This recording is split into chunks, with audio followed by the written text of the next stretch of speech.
எங்கள் அழைப்பு ஏற்று வருகிற எனது அருமை பத்திரிகை ஊடக நண்பர்களுக்கு முதலில் எங்கள் நெஞ்சார்ந்த நன்றி இருகரங்கூப்பி தொடங்கலாமா? நான் என்னுடைய இளமை காலம் என்பது நான் 1970களில் பிறந்தேன். தோழர் முத்துக்குமார் அவர்களும் அந்த 70களில் தான் பிறந்தார் என்று கருதுகிறேன். ஆனால் தனசேகரம் 70கள் தான். நாங்கள் எல்லாம் இந்த 70களில் பிறந்தவர்கள் எல்லாம் தமிழ்நாட்டுடைய தமிழ் தேசிய அரசியலை நடத்திய தோழர் தமிழரசன் பாதையை, புலவர் கலியபெருமாள் பாதையும், அதே போன்று 80களில் தமிழீழ விடுதலை போராட்டம், ஈழத்தில் நடந்த மாபெரும் இனப்படுகொலைக்காக ஒரு மாபெரும் போராட்டத்தை முன்னெடுத்த உலகத்தில் எவரோடும் ஒப்பிட முடியாத ஒப்பாரும் மிக்க தலைவன் மேதகு பிரபாகரன் அவர்களுடைய அரசியலை, அவருடைய ஒழுக்க நெறிகளை, தலைமை பண்புகளை, ஆளுமை பண்புகளை, அந்த மண்ணின் விடுதலைக்காக, அந்த மக்களின் சுதந்திரத்திற்காக தன்னுயிர் தந்தாலும் அந்த மக்கள் நிம்மதியாக சுதந்திர காற்றை சுவாசிக்க வேண்டும் என்ற தியாக சீலர்களை நாங்கள் அடியேற்றி அவர்தம் பாதையை ஏற்றுக்கொண்டு இந்த மண்ணில் இருக்கின்ற ஜனநாயக வரம்புகளுக்கு உட்பட்டு நாங்கள் பயணிக்கக்கூடியவர்கள். அந்த வகையில் நான் தமிழ் தேசிய அரசியலை முன்னெடுக்கிறேன் என்பதில் எல்லளவும் மாற்றளவும் எனக்கு மாற்று கருத்தில்லை. ஆனால் அதே நேரத்தில் அந்த தமிழ் தேசிய அரசியல் ஓட்டு அரசியல் களத்தில் இதுவரையில் இருந்த என்னுடைய முன்னோத்தியர்கள் இல்லாத காரணத்தினால் ஓட்டு அரசியலில் நாங்கள் வெல்வதற்கான கொஞ்சம் கால அவகாசம் ஏற்படுகிறது. உதாரணத்திற்கு புலவர் கலியபெருமாள் ஐயா ஓட்டு அரசியலில் இல்லை, தோழர் தமிழரசன் ஓட்டு அரசியலில் இல்லை, முத்துக்குமார் அவர்கள் ஓட்டு அரசியலில் இல்லை, இன்றைக்கு பேசி வருகின்ற ஐயா மணியரசன் ஓட்டு அரசியலில் இல்லை, தோழர் தியாகு ஓட்டு அரசியலில் இல்லை. இதுபோன்று தமிழ்நாட்டின் பல்வேறு படை நடத்தி தனித்தமிழ்நாடு கேட்ட தமிழ்நாடு விடுதலை படையினுடைய தலைவர்களாக இருந்தவர்கள் ஓட்டு அரசியலில் இல்லை. ஆக அந்த தோழர்களோடு அந்த தலைமைகளோடு பயணித்த நான் ஓட்டரசியல் வெல்ல வேண்டும் என்றால் என்னுடைய அண்ணன் தம்பி, என்னுடைய உறவுகள், என்னுடைய தமிழ் உறவுகள், இஸ்லாமிய உறவுகள், கிறிஸ்துவ உறவுகள் எல்லாரும் இன்றைக்கு இந்த நாட்டை ஆண்ட மிகப்பெரிய அரசியல் கட்சிகளான திமுக, அதிமுக போன்ற வெறும் அரசியல் கட்சிகளில் தான் உறுப்பினராக இருக்கிறார்கள். அந்த கட்சிகளுக்குத்தான் அவர்கள் வாக்களிக்கிறார்கள். ஆதலால் நாங்கள் ஓட்டு அரசியலில் நான் ஐயன் திருவள்ளுவர் அவர்களையும், தந்தை பெரியார் அவர்களையும், நான் புரட்சியாளர் அம்பேத்கர் அவர்களையும், காரல் மார்க்ஸ் அவர்களையும் என்னுடைய முன்னேற்றியர்களாக இந்த உலக சமுதாயம் சிறப்புற விளங்குவதற்காக பாடுபட்ட ஒரு தலைவராக நான் எடுத்துக்கொள்கிறேன். அதுபோன்று உலகத்தின் பல்வேறு விடுதலை போராட்டத்திற்காக தன்னுயிர் தந்திட்ட வெகு மக்களை அணிதிரட்டி மிகப்பெரிய புரட்சிகள் செய்தவர்களை நான் என்னுடைய வழிகாட்டியாக, என்னுடைய கொள்கை தலைவர்களாக ஏற்றுக்கொண்டு பயணிக்கிறேன். அந்த அடிப்படையில் நான் சொன்ன இந்த தலைவர்களையும் நான் ஏற்றுக்கொண்டுதான் அரசியல் கட்சியை நடத்தி வருகிறேன். ஆதலால் பெரியாரை குறித்து திரு சீமான் அவர்கள் சொல்லி வருகின்ற கருத்துக்களில், அவர் பேசி வருகின்ற செய்திகள், சொல்லி வருகின்ற கருத்துக்களில் எனக்கு உடன்பாடு இல்லை. நான் தமிழ் தேசிய சக்திகள், தமிழ் தேசிய அரசியல் கட்சிகள் என்று தமிழ்நாட்டில் 2 கட்சிகள் தான் இயங்குகிறது. ஆக எங்களுக்குள்ளான ஒரு பகைமுரணை நாங்கள் உருவாக்கி கொள்ள விரும்பாமல், அவர் என்னை குறித்து விமர்சிக்காமல் கடந்து போகிறார், நான் அவரை குறித்து விமர்சிக்காமல் கடந்து போகிறேன். இது ஒரு ஆரோக்கியமான அரசியலாக இருக்கட்டும் என்று நான் விரும்புகிறேன். ஆதலால் தான் இதை குறித்து நான் எந்த ஒரு விமர்சனத்தையும் இதுவரையில் முன்வைத்த இல்லை. ஆனால் அவர் வைக்கின்ற பெரியார் மீது அவர் வைக்கின்ற அந்த விமர்சனத்தில் எனக்கு உடன்பாடு இல்லை. இல்லை, அதான் நான் சொல்கிறேன். நான் அருமையான தனசேகரனையோ அல்லது தமிழர் ஒருங்கிணைப்பு குழுவை உருவாக்கி மிகப்பெரிய அளவில் திருச்சியில் மாவீரர் நாளை நடத்திய நாம் தமிழர் கட்சியினுடைய முன்னணி தலைவர்களில் ஒருவராக இருந்த ஒருங்கிணைப்பாளர் வெற்றிக்குமரன் அவர்களையோ அல்லது அவரோடு இணைந்த சென்னை மண்டலத்தினுடைய ஒருங்கிணைப்பாளராக இருந்த தம்பி புகழேந்தி மாறன் அவர்களையோ, திருச்சி மண்டல ஒருங்கிணைப்பாளராக இருந்த நம்முடைய பிரபு அவர்களையோ, கிருஷ்ணகிரி மண்டலத்தின் ஒருங்கிணைப்பாளராக இருந்த அருமை தம்பி பிரபாகரன் அவர்களையோ, சேலம் மாவட்டத்தினுடைய செயலாளர் இருந்த அருமை தம்பி தங்கம் அவர்களையோ, அல்லது வேலூர் மாவட்டத்தினுடைய மாவட்ட செயலாளராக இருந்த தேவேந்திரன் அவர்களையோ, அல்லது சென்னை மண்டல ஒருங்கிணைப்பாளராக இருந்த அண்ணன் தியாகராஜன் அவர்களையோ, இன்னும் இதுபோன்று பல நூறு தம்பிமார்கள், மாவட்ட செயலாளர்கள், தலைவர்கள், தொகுதி தலைவர்கள் என்னோடு இணைந்திருக்கிறார்கள்.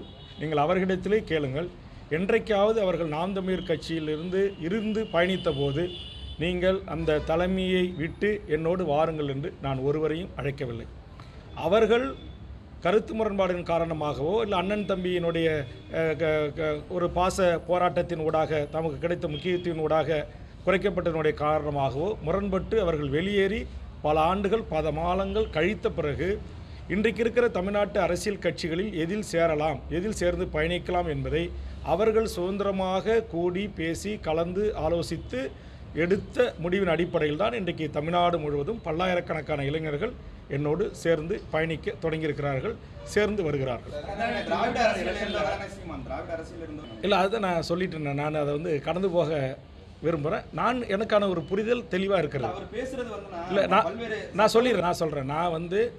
நானே இன்றைக்கு 89 பாட்டாளி மக்கள் கட்சி உருவாகின்ற வரையில் 80களிலிருந்து 89 வரை தமிழ்நாடு விடுதலைப் படையில் மாணவனாக, ஒரு சிறுவனாக உறுதுணையாக நின்று பயணித்தவன். ஜூலை கலவரத்துக்கு பிறகு நான் பள்ளி சிறுவனாக இருந்து சக மாணவர்களை வீதிக்கு கொண்டு வந்து போராட்டம் நடத்தி குட்டிமணி ஜெகன் உள்ளிட்ட தங்கதுரைக்காக நீதி கேட்டு பள்ளியை ஸ்ட்ரைக் அடித்து மாணவர்களோடு போராட்ட களத்தில் இருந்தவன். அப்படிப்பட்டு இருந்த வேல்முருகன் ஆகிய நான் 89 பாமக தொடங்குவதற்கு முன்பு வரை நான் திராவிட முன்னேற்றக் கழகத்தின் குடும்பத்தை சார்ந்தவன். என்னுடைய உறவினர் தான் உங்களுக்கு தெரியும் பண்டுட்டியார். என்னுடைய உறவினர் தான் ராமசாமி படையாச்சியார், கோவிந்தசாமி படையாச்சியார். இவர்களெல்லாம் காங்கிரஸ் கட்சிகளிலும் பல்வேறு அரசியல் கட்சிகளில் இருந்த ஒரு பாரம்பரியமான அரசியல் பின்புலம் கொண்ட அந்த கடலூர் மாவட்டத்தினுடைய மண்ணின் மைந்தன். எனக்கு அரசியலை சீர்தூக்கி பார்த்து தெளிவான ஒரு முடிவெடுக்கின்ற தகுதியும் திறமையும் ஒரு ஆய்வு மனப்பான்மையோடு இதை அணுகுகின்ற ஒரு புரிதலும் எனக்கு இருக்கிறது. அந்த புரிதலோடு தான் நாம் இன்றைக்கு தமிழ் தேசிய அரசியல் கட்சியை உருவாக்கி தேர்தல் அரசியல் நின்றால் என் உறவுகளாக இருக்கிற திமுக, அதிமுக, காங்கிரஸ், பிஜேபி, கம்யூனிஸ்ட் கட்சிகள் இருக்கிற உறவுகள் எல்லாம் அப்படியே நாளைக்கே என் பின்னாடி அணிவகுத்து நின்று என்னை இந்த நாட்டுக்கு முதலமைச்சர் ஆக்கிவிடுவார்கள் என்று நான் நினைக்கவில்லை. ஆக அவர்கள் மனங்களில் ஒரு மாற்றம் ஏற்படுகின்ற போது நமக்கான அரசியல் வாழ்வு, நம்மை நம்பி வருகின்ற இந்த குரலற்ற மக்களின் குரல் ஒலிக்கக்கூடிய ஒரு அரசியல் அதிகாரம் நம் கைகளுக்கு கிடைக்கும். அதுவரையில் இந்த மக்களோடு பயணிப்போம், இந்த மக்களுக்காக உழைப்போம், இந்த மக்களுக்காக போராடுவோம், இந்த மக்களோடு இரண்டர கலந்து இந்த மக்களின் உணர்வுகளை பிரதிபலிக்கக்கூடிய ஒருவனாக சட்டமன்றத்திலும் மக்கள் மன்றத்திலும் பணியாற்றுவோம் என்கிற ஒரு புரிதலோடு தான் என்னுடைய அரசியல் பயணம் தொடர்கிறது. திடீரென்று அவர் கேட்காமல், அவரிடமிருந்து கோரிக்கை வராமல் ஆளுநரை சில வாரங்களுக்கு முன்பு சந்தித்ததனுடைய எதிர்வினையாக இன்றைக்கு ஒன்றிய அரசு அவருக்கு இந்த ஒய்பிரிவு பாதுகாப்பு தந்திருப்பதில் கண்டிப்பாக அரசியல் இல்லாமல் இல்லை, இதில் அரசியல் இருப்பதாகத்தான் நான் கருதுகிறேன். அதாவது தமிழக வாழ்வுரிமை கட்சியை பொறுத்த வரையில் இன்றைக்கு தமிழ்நாடு முழுவதும் இன்றைக்கு பச்சை தமிழகம் என்ற அரசியல் கட்சியை நடத்திய சுப உதயகுமாரன் ஒரு சமரசமற்ற ஒரு போராளி. என்னுடைய தலைமையை ஏற்றுக்கொண்டு தமிழக வாழ்வுரிமை கட்சியில் இணைந்திருக்கிறார். எந்த எதிர்பார்ப்பும் இல்லாமல் தமிழீழ தேசிய தலைவனே எமது உயிர் மூச்சு உள்ளவரை தலைவனாக ஏற்றுக்கொள்வேன் என்கிற கொள்கை உறுதியோடு இருக்கிற பல்வேறு வேங்கைகளாக இந்த மண்ணில் வாழ்கின்ற எண்ணற்ற போராளி தம்பிமார்கள் என் தலைமையை ஏற்று தமிழக வாழ்வுரிமை கட்சியில் இணைந்திருக்கிறார்கள். அவர்களோடு கலந்து பேசி அவர்களுடைய கருத்தறிந்து ஒரு ஜனநாயக வழி நின்று இந்த கட்சியை நான் எதிர்காலத்தில் வழிநடத்துவேன். இப்போது திமுக தலைமையிலான இந்த கூட்டணியில் இடம்பெற்று அவர்கள் அளித்த உதயசூரியன் என்கிற ஒரு சின்னத்தில் நின்று வெற்றி பெற்றிருக்கிறேன். இந்த விவாதம் கூட தமிழக சட்டமன்றத்தில் முதலமைச்சர் அவர்களால் வேல்முருகன் நீங்கள் உதயசூரியன் சின்னத்தில் நின்று வெற்றி பெற்றிருக்கிறீர்கள் என்று குறிப்பிட்டு பேசிய போது நான் அப்படியே உடனே எழுந்து முதலமைச்சர் அவர்களுக்கு என்னுடைய தாழ்மையான ஒரு வேண்டுகோளாக ஒரு கருத்தை முன்வைத்தேன். இந்த உதயசூரியன் சின்னம் என்பது எங்கள் கடலூர் சூரப்ப நாயக்கடியைச் சேர்ந்த மாண்புமிகு முன்னாள் அமைச்சர் கோவிந்தசாமி படையாச்சியார் அவர்கள் 1957 எங்கள் முன்னோர்கள் கொடுத்த சின்னம்தான். மாண்புமிகு தமிழக முதல்வர் அவர்களே, உங்களுக்கு இந்த சின்னம் பேரறிஞர் அண்ணாவும் கலைஞரும் சென்று எங்கள் குடும்பத்தினரிடம் வந்து கேட்டு இந்த சின்னத்தை பெற்றார்கள். அந்த சின்னத்தில் நின்று வெற்றி பெற்று இந்த சட்டமன்றத்தில் குரலற்ற மக்களின் குரலாக சமூக நீதிக்காக ஒலிப்பதில் நான் பெருமையோடு பதிவு செய்கிறேன் என்று என் பதிவு செய்திருக்கிறேன். ஆக எனக்கென்று சில அரசியல் பின்புலங்கள் இருக்கிறது. என்னுடைய முன்னெத்தியர்கள் இந்த நாட்டுக்கு தனி மெஜாரிட்டி ராஜாஜியை முதலமைச்சர் ஆக்குவதில் என்னுடைய முன்னோர்கள் உருவாக்கிய கட்சி பங்களித்து ராஜாஜியை முதலமைச்சர் ஆக்கியது.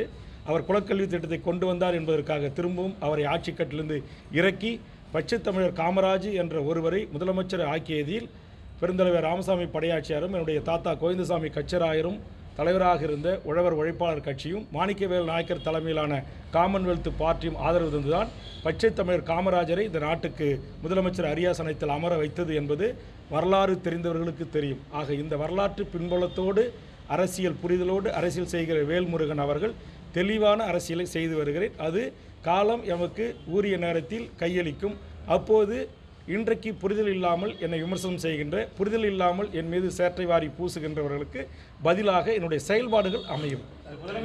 மிகப்பெரிய 85 வயதை கடந்த முதுபெரும் தலைவர் அல்ல, என்னை விட மூத்த தலைவராக இருக்கிற மாண்புமிகு தமிழக முதலமைச்சருக்கு மதிப்பீடு போகின்ற அளவுக்கு வயதில் மூத்தவர். சாதிவாரி கணக்கெடுப்பு தொடர்ந்து எடுக்க வேண்டும். தமிழ்நாட்டில் அனைத்து சமூகங்களுக்கும் அவரவர்களின் எண்ணிக்கைக்கு ஏற்றவாறு கல்வி, வேலைவாய்ப்பு உரிமை வழங்கப்பட வேண்டும் என்பதில் நான் உறுதியாக இருக்கிறேன். இதற்காக தொடர்ந்து தமிழ்நாட்டின் சட்டமன்றத்தின் ஒரு குரல் ஓங்கி ஒலிக்கிறது என்றால் அது என்னுடைய குரல். என்னுடைய குரலுக்கு மாண்புமிகு தமிழக முதலமைச்சர் அவர்கள் பல கட்டங்களில் பதிலளித்திருக்கிறார். அதை நான் மறுத்து அதில் மாறுபட்டு என் எதிர்ப்பை பதிவு செய்திருக்கிறேன். தமிழக முதலமைச்சர் சாதிவாரி கணக்கெடுப்பு ஒன்றிய அரசு தான் எடுப்பதற்கு அதிகாரம் பெற்றவை என்று அறிவித்திருக்கிறார். அதில் நான் மாறுபடுகிறேன். அதை நான் எதிர்க்கிறேன். தற்போது உங்களுக்கு தெரியும், காங்கிரஸ் அரசு ஆட்சிக்கு வந்தால் இந்திய முழுக்க சாதிவாரி கணக்கெடுப்பை நடத்துவோம் என்று அறிவித்தார்கள். இன்றைக்கு தெலுங்கானாவில் காங்கிரஸ் அரசு புதிதாக பொறுப்பேற்ற பிறகு சாதிவாரி கணக்கெடுப்பை நடத்தியிருக்கிறார்கள்.